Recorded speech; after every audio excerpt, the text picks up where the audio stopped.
Republican gubernatorial candidate Tim Michels says if he is elected, he would be open to signing an abortion bill that allows for exceptions for rape and incest.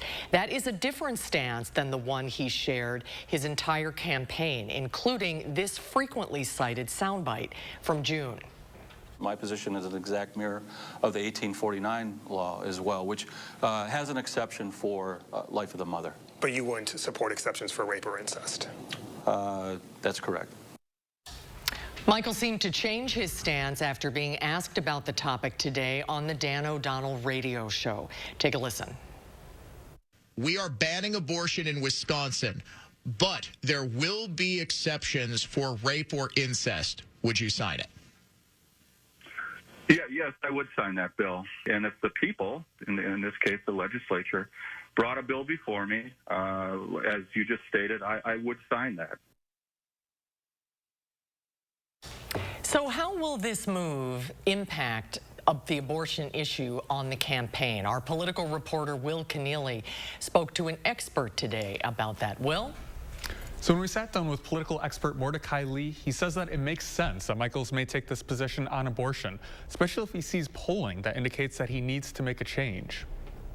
When a politician changes positions, that means that something is happening.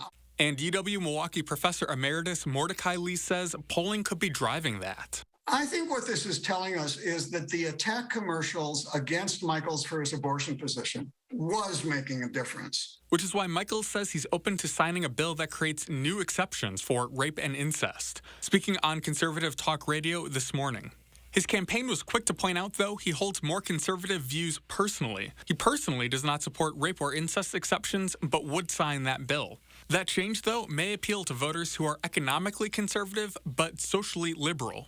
They're saying, oh, no, that means that if I want to vote for a candidate who's conservative on economic issues, I have to vote for the same candidate who is pro-life. And being pro-life now will make a difference because the abortion issue is in play. This also comes the same week that Michels faced some negative headlines related to allegations of harassment and assault at the business that carries his name. Lee says those two aren't related. It would be a little too soon for them to see something about an issue that only popped up, let's say, a couple of news cycles ago. But what's not too soon? We may see ads from the Evers campaign calling this a flip-flop as early as next week. It would be my guess that if now there's going to be attacks against Michels for changing his position, that we're not going to see them until Monday or Tuesday. So in the predictable fallout of the news this morning, we heard from the Evers campaign charging that Michels is trying to hide what they call an extreme position.